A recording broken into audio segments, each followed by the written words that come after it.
In today's video, we're going to discuss who I feel are the top 10 NHL rookies for the 22-23 season and who are my selections for the most likely to win the Calder trophy. We'll discuss that coming up next. So welcome back to another video here at Top Shelf Hockey. As I mentioned, now that the NHL 22-23 season is fully underway, we're through the preseason, we're through training camp. I want to make some of these videos making a few more predictions around some top rookie players, some breakthrough players, bounce back players, and all that kind of stuff, which will be coming up here in the next few days. So today we're looking at the top rookies, in my opinion, and who I feel are the most likely ones to have strong seasons and be in the conversation for the Calder Trophy for Rookie of the Year at the end of the season. So first up, if I was placing a bet here on who I felt was the strongest rookie in the NHL class this year to make a run for the Calder Trophy, I would be picking Matty Beniers of the Seattle Kraken. He's already, in his very short and brief NHL career, already basically a point per game guy. He's playing top center minutes. He's getting a good opportunity, good role, good line mates. He'll get opportunities on the power play, and he's able to contribute in a pretty good way here already. Like I said, he's only played a couple of games this season, only played a handful of games last year, but to me, he sticks out head and shoulders above the rest. When it comes to production, I will not be surprised in the least if he is the top rookie point getter, at least by the time we get to the end of the season.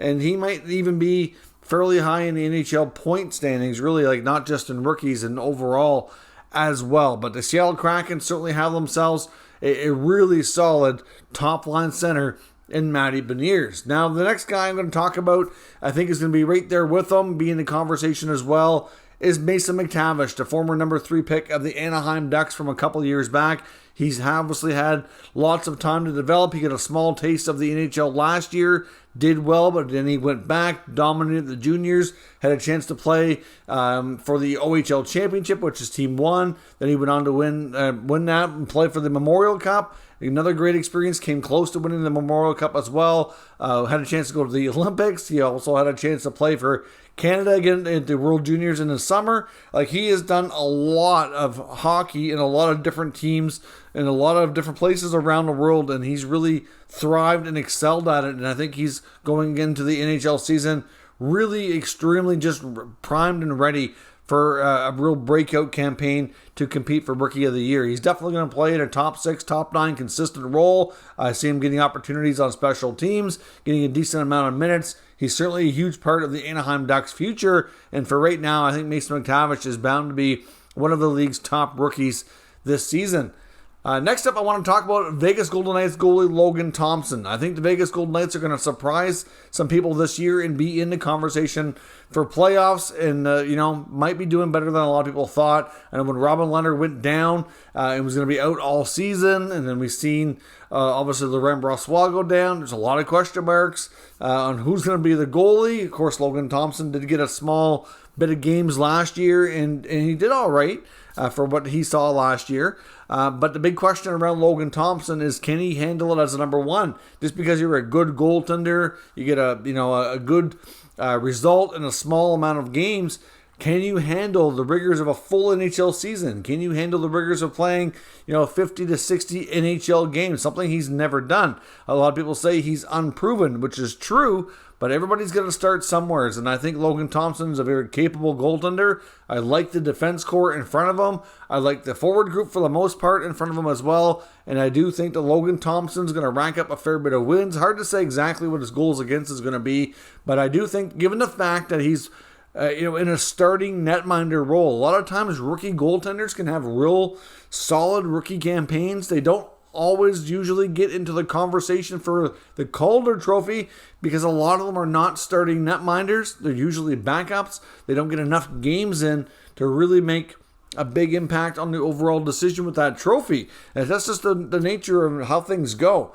But Logan Thompson's the exception here, who gets to come in while he still qualifies being a rookie and play a starting netminding role on a pretty good hockey team. So I have to think Logan Thompson will be right there at the end, and because of his position and the uniqueness of what he's facing, get to play a lot, excel, and be very much in the conversation. Now, next up, we're going to talk about a couple of young defensemen that are going to be absolute studs for their teams, log tons of minutes, and even though they may not have the offensive output of guys like Matty Beniers or even Mason McTavish, they're very much going to be in the conversation for the Calder Trophy based on the role that they play for their team and the fact that they're going to be such an important piece of it at such a young age. Next up, we're going to talk about Owen Power, the former first overall pick from a couple drafts back of the Buffalo Sabres. He's playing in a top 4 role for the Sabres this year. He's going to be a big minute muncher. It's going to be, as the year goes on, his role is going to expand. Obviously, he'll probably start more in that, 15, 18 minute mark a night type of deal, but I do expect a calm, composed Power to be in all situations before long. With Buffalo, I do think Buffalo is going to be a pretty good improved team this year. How much, it's hard to say. It's still early. They've only played one regular season game as I record this video. But Owen Power, to me, is very much mature, poised, and ready to be a regular, everyday NHL player. He will contribute at both ends of the ice. I don't think you're going to see a lot of the offensive part of his game this year. I think that's going to slowly come. But he's going to play a big role for Buffalo and will definitely be in the conversation for sure. Now, the next defenseman might even surprise us and might even be the top rookie defenseman of the season, and that's Jake Sanderson of the Ottawa Senators. I think it's a real possibility that Jake Sanderson might even end up playing a bigger role in his team than Owen Power will on his team, and therefore might get more minutes, and with more minutes sometimes comes more mistakes, sometimes it comes more results on offense. It's a variety of things. But Sanderson, of course, is a second-generation NHL player. He's a terrific skater, a well-conditioned athlete, primed to take on a big role with the Senators team. We know that the D-core within the Sens team is certainly still their weaker part of the team. It's improved from last year by the looks of things, but it's still not exactly where it needs to be to get into the playoffs. At least that's what a lot of people seem to think. But Sanderson's going to be a big part of the solution to make it better. Through the preseason and the one NHL game he has played this year, Sanderson has shown that he is going to lug a lot of minutes. His coach trusts him in a lot of situations. He's already getting power play 2 time. He's already getting a little bit of time killing penalties. And he was right up there in ice time as one of the top guys on the entire team as his rookie in his first NHL game.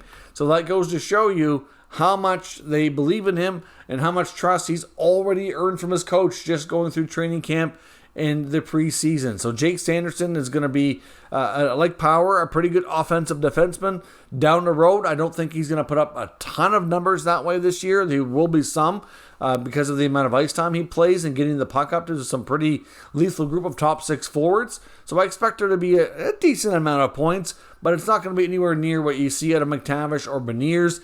But like I said, Power and Sanderson are going to play a lot of minutes, big roles for their team, and given the difficulty of the position, I do think they'll very much be in the conversation to challenge those guys for some votes for the Calder Trophy. Now, next up, I want to look at Winnipeg Jets forward Cole Perfetti.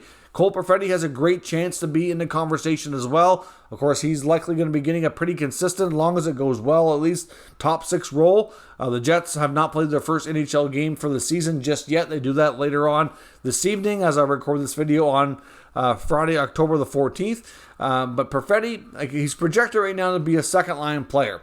If he continues to earn his minutes and produce, then he will remain in that role. Now, of course, the line's good to get juggled. He may be further down if things don't work out. But to me, he's a guy who's got a taste of pro hockey last year. He's a guy who's got a ton of talent. He's got a good shot, and he's playing with some really talented players in a pretty good top 6 role. With a new coach coming in, they've got a lot to prove in Winnipeg, and I think Perfetti is going to be able to maximize on that opportunity to put up some pretty good rookie numbers. I'm not sure he'll be in the conversation to the point that all these other players are. I think we're at a point now where there's a bit of a divide.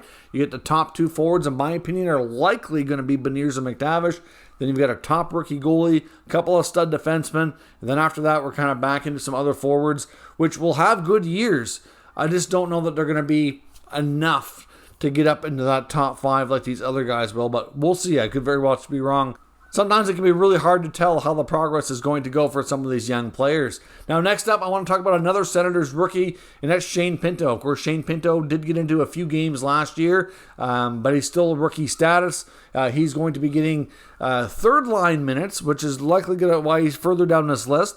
But he's a very talented player, and the first opportunity to get into that top six, he'll be the first guy to move up if they either need to shake up the lines or if you get an injury of any sort to one of those guys that play up there. Pinto is fully capable, and at some point is going to challenge Josh Norris and Timmy Stützle for those top six center spots. I don't know if he'll get there, but he's certainly going to be in that conversation. He's getting a little bit of time on the second power play unit. I know he's going to be likely killing a little bit of penalties as well. Like, I think he's the kind of player that DJ Smith trusts in all situations, but we saw in the preseason that he is very talented offensively as well, and will get a big enough role that he should be able to put up a decent amount of points, and certainly, like I said, maybe not be in the conversations, but he'll be somebody who's going to be on the charts for rookie scoring, and somebody who might have an outside chance to push those guys for the trophy votes at the end of the year.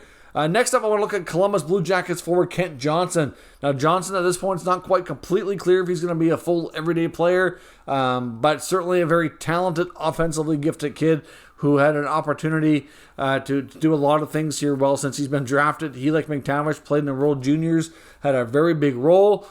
Johnson, like I said, is an extremely skilled guy. Right now, looks like he's going to play with another youngster in Cole Sillinger. Those two could very well connect and really help propel the Jackets into the future here. Now, of course, with the injury to Patrick Laine early in the season, I wonder if we're going to see guys like Johnson or Sillinger have more of an opportunity to play even more minutes. And I think he's talented enough to get himself up there, produce with Columbus, and be, at least, like I said, be in the conversation, so to speak. Next up, number 9, we've got Jack Quinn of the Buffalo Sabres. The Sabres, like Ottawa, have some real good-looking rookie players this year. Jack Quinn likely is going to stick and play a full NHL season. I don't think, like I said, he's going to be anywhere near the top of this list. I don't expect him, unless he really surprises and breaks out partway through the year. I expect him to be a little bit more under the radar, have a good rookie season. But, when you look at top 10 scoring, that type of thing, he'll likely be on that list. But I don't know if he can fully challenge for Rookie of the Year. And then lastly, we have Alexander Holtz in New Jersey.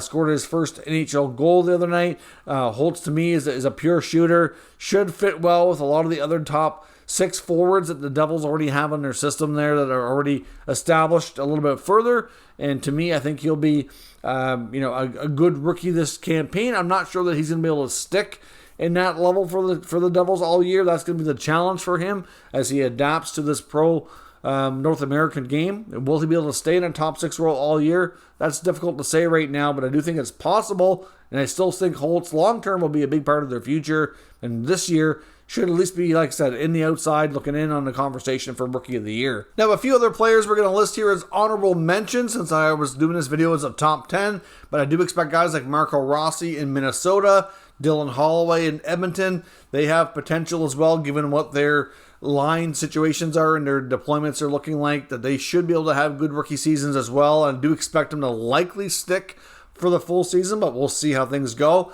So again, I expect them to have good rookie campaigns. Not sure they're going to get high enough to be in this conversation. You might be saying, well, there's some notable omissions like a Shane Wright or first overall pick in Montreal, Juraj Slafkovsky. To be completely honest, I don't think that either of them will stick in the NHL for long term this year. I know they both started on their opening night rosters. Slafkovsky's going to probably get a 9-game sample. Shane Wright may or may not make it to 9 games. It's hard to say. But in my opinion, from what I've seen from both of these players, I don't think that either are NHL ready. I think we're going to see a case of Slafkovsky likely goes and plays in Laval, and I would not be shocked one little bit if Shane Wright ends up back in Kingston. Now, this does not mean that by any means that either are a draft bust at all. You got to remember that COVID had a major impact on kids this age and how much hockey they're able to play. Both, of course, Shane Wright missed an entire season. I know some European leagues, they weren't shut down quite as much. But Slafkovsky was definitely impacted more on an international stage as well. And these guys just need time. It's just that simple. It doesn't mean they won't put it all together and be big stars in the NHL or real solid NHL players.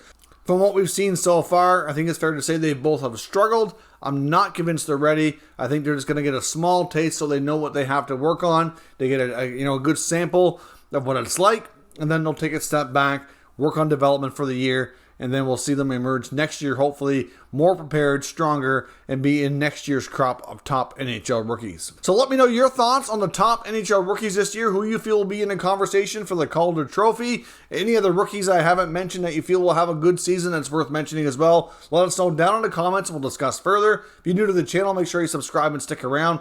We'll keep you up to date with the latest news, rumors, and analysis on all 32 NHL teams. Thank you for watching, and I'll catch you next time.